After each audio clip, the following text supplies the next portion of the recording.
Türkiye ərazisinə daha bir PUA düşdü. İrəvan çalxalanır. Putin Paşinyanı Prigojinlə vurdu. Rusiyanı silkələyən çağırış. Paşinyan planı anladı. 15 milyon göndərildi. Putindən Avropaya qorxulu xəbərdarlıq. Ermənistandan Türkiyə ilə bağlı məşhur iddiaya cavab. Pezeşkiyanın subaylığı ilə bağlı bu sözlər trend oldu. Türkiyə ərazisinə daha bir pilotsuz uçan aparat düşüb. Bu barədə Türkiyə mediası məlumat yayıb. Bildirilib ki, PUA Balıkəsir vilayətinin Manyas rayonunda boş əraziyə düşüb. Rusiyaya məxsus olub-olmadığı dəqiq bilinməyən PUA texniki incələnmək üçün Ankaraya göndərilib. Qeyd edək ki, ötən gün Rusiya istehsalı olan Orlan 10 PUA-sının Türkiyə Kocaeli vilayətinin İzmit şəhəri ərazisinə düşməsi ilə bağlı görüntülər yayılmışdı. Rusiyanın Wagner özəl hərbi şirkəti ilə əlaqələri olan Ədalətsizlik ilə Mübarizə Fondunun saytında Ermənistan hökumətinin rəsmiləri ilə bağlı yayılan iddialar rezonans doğurub. Global Info az xəbər verir ki, Rusiya lideri Vladimir Putinin keçmiş yaxın adamlarından Yevgeni Prigojinin qurucusu olduğu Wagner birləşməsinə bağlı əlaqələri ilə tanınan fond Ermənistanın hakim mülki müqavilə partiyasının üzvləri Baş nazir Nikol Paşinyan və deputat Xaçatur Suikasyanı hədəf alıb. Saytda iddia edilib ki, Paşinyan və Suikasyan Avropadan narkotik daşınmasında iştirak edirlər. Onlar Ermənistana və yaxın ölkələrə qərbdən gətirilən narkotikin satışında iştirak edirlər. Fond həmçinin İrəvan rəsmilərinin başqa üstü bağlı saxlanılan cinayətlərinin də olduğunu yazıb. Baş nazir Nikol Paşinyana və həyat yoldaşı Anna Akopyana məxsus olan Haykakan Zamanak qəzeti bu iddiaları qarayaxma adlandırıb və rədd edib.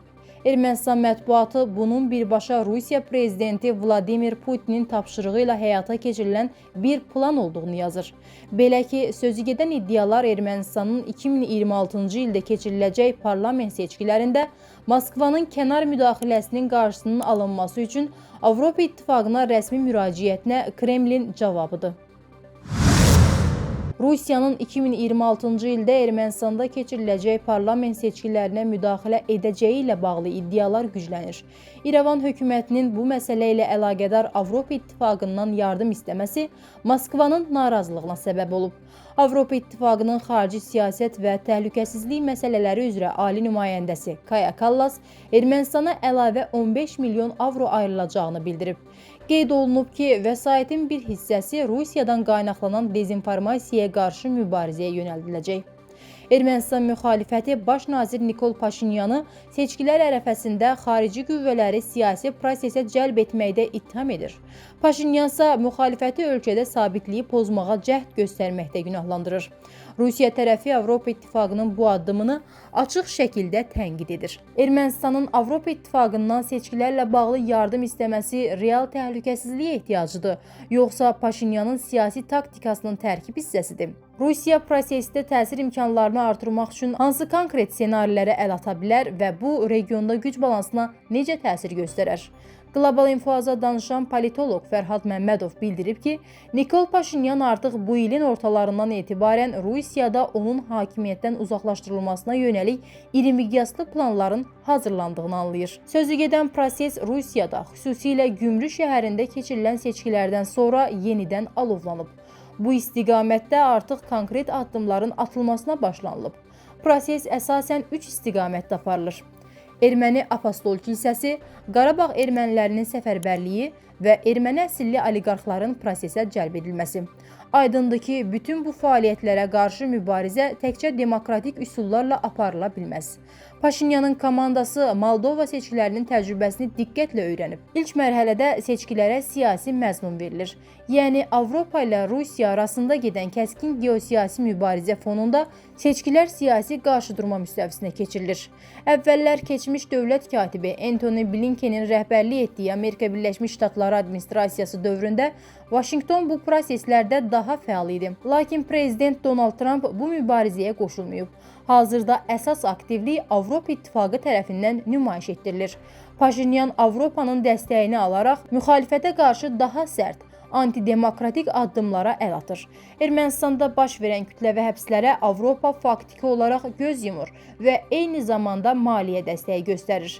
Əvvəllər bu dəstək əsasən Amerika Birləşmiş Ştatlarından gəlirdisə, indi daha çox Avropa İttifaqı xətti ilə təmin olunur.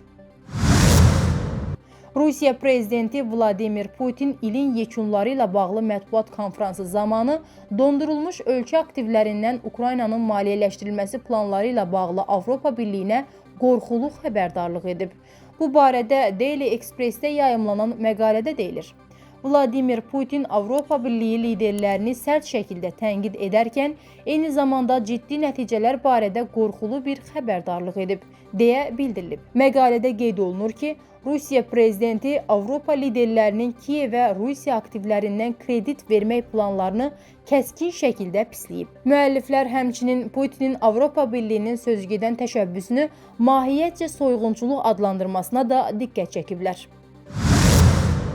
Ermənistan-Türkiyə sərhədinin 3-cü ölkə vətəndaşları üçün açılması ilə bağlı hələlik dəqiq tarix müəyyən edilməyib.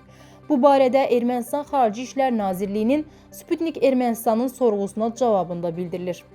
Maraqlıdır ki, daha əvvəl Bloomberg nəşri mənbələrə istinadən Türkiyənin növbəti 6 ay ərzində Ermənistanla quru sərhədinin açılması imkanını nəzərdən keçirdiyini yazmışdı.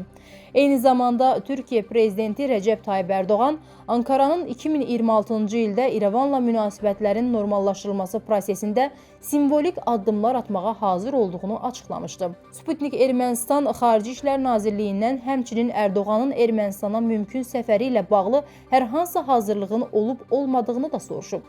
Türkiyə prezidentinin 2026-cı ildə Ermənistanda keçiriləcəyi Avropa Siyasi Birliyinin sammitində iştirakı üçün dəvət göndərilib. Mümkün səfər bu çərçivədə nəzərdən keçirilir. Açıqlamada qeyd edilir. Cənubi Xorasan əyalətində səfərdə olan İran prezidenti Məsud Pezeşkiyanın ziyalılarla keçirdiyi görüşdə Bircənd şəhərindən olan şair Mürtəzə Hüseyni İsfat prezidentinin subaylığı və tənhalığı mövzusunda şeir söyləyib. Bu barədə Azad İran Telegram kanalı görüntülər yayıb. Bu şeirdə o yumor tərzində deyib: "Sənin subaylığın və tənhalığın məni öldürəcək. Sənin üçün qolumu çırmalayacağam, Pezeşkiyan."